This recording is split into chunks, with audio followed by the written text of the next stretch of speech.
Social Lab, the people's joinery. I'm Karina and this is Nick, and we have Sarah here on the PowerPoint. So here at Social Lab, we are passionate about reducing waste. As a society, we're constantly at odds with the behaviours and ultimately the byproducts of our consumer-based reality. Too often we try to solve people problems with technological solutions. For example, an impressive 14% of all waste that goes to the landfill in New Zealand is timber. Some of this is recyclable or reusable. While our ultimate goal is to reduce waste and educate people on making sustainable choices that are good for our environment, we realise that this probably isn't something young New Zealanders are interested in engaging with. So we're going to kill two birds with one stone and tackle another issue that's plaguing modern Kiwis. Actually getting out there and making physical connections in an increasingly virtual society. When was the last time you made something with your friends?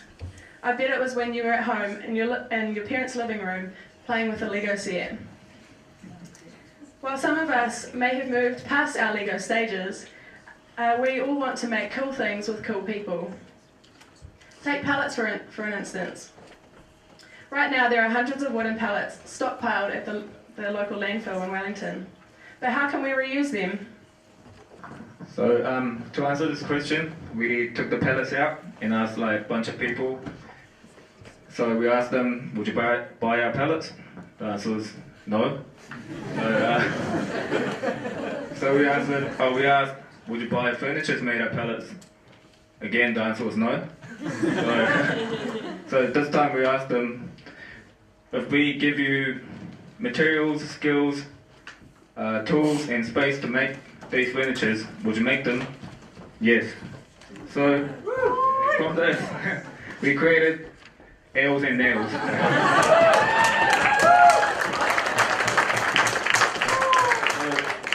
Ales and Nails is a social workshop that combines two of like ultimate luxuries, good old-fashioned DIY and quality craft beer. We want to extend an invitation to all of you guys in the room to come along, have some fun, have some beer and learn some DIY skills. And you can build a furniture from our set menu or take the opportunity to get creative and create something of your own design. The choice is yours. And you can bring your friends and make it maybe a compulsory flat bonding experience, or you can come along and meet some like-minded people. We'll provide you with tools, materials, space and skills that you need to make these furnitures. All you need to do is bring enthusiasm and some banter.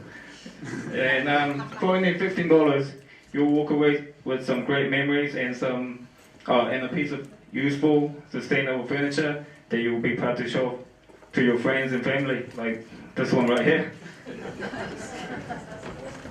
So while we believe that technology doesn't always solve our problems, we acknowledge the need to leverage existing channels of communication to reach our target markets. Facebook and Twitter have connected us to individuals in their wider individual networks and share in our mission. The feedback has been overwhelmingly positive. We've already reached our minimum quota for our workshop, which will run here in 4 weeks' time in Wellington. And there have been requests from people in other cities to host further events. For Social Lab to be sustainable as a social enterprise, we need to join existing local entities and provide mutually beneficial services to the community. There are lots of fantastic local businesses that we are talking to and are keen to support us. Cool. So we will source the pallets from landfills, companies and small businesses who would have otherwise had to pay to dispose of them. Our only real expense would be paying for the time of the workshop teachers. So let's make reducing waste palatable to New Zealanders.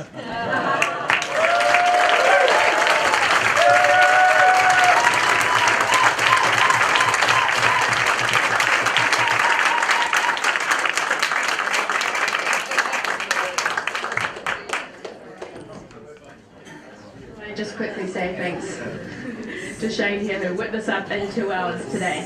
thanks, Shane.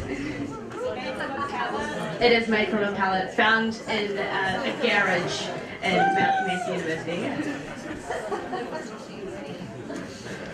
So, first off, I want to suggest a partnership with the First Aid Army. just in case somebody gets hammered.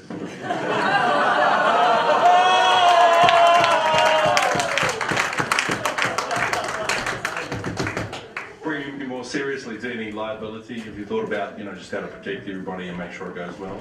Yeah, obviously we'd Alcohol like... and tools. Yes. I think we'd arrange the workshop so that you would do the making first and then the consuming of the craft beverages afterwards.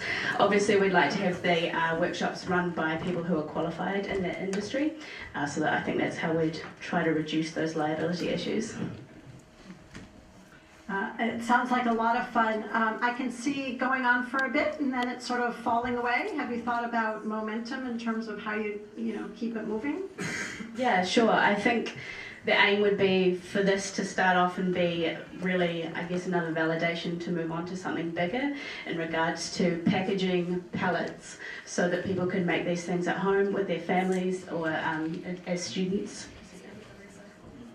And also expanding like the recycled materials, so maybe not just using pallets but looking at other resources. Plus we identified quite a few other potential customers. Like that one there was sort of for maybe students or young people, and then we were thinking like maybe families, like dad and the kids come along, maybe make a something like go-kart pallets or something like that. And we got a comment on our Facebook page, people from like Christchurch and Dunedin stuff, like asking if we can hold it in Christchurch as well. So we have like different locations we can hold this. Have you thought about any other partnerships, for the long-term sustainability? I think MJ's comments are a really good one. It could be niche or it could be huge. I think possibly starting off with tertiary institutions that have those resources like woodworking skills and that kind of stuff within their existing frameworks. Probably craft brewers as well. We'd love to support that trade.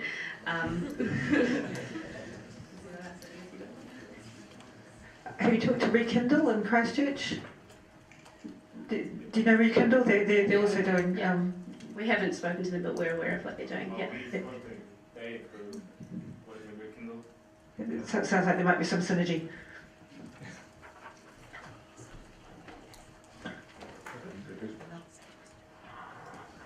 Thanks. Thank you very much.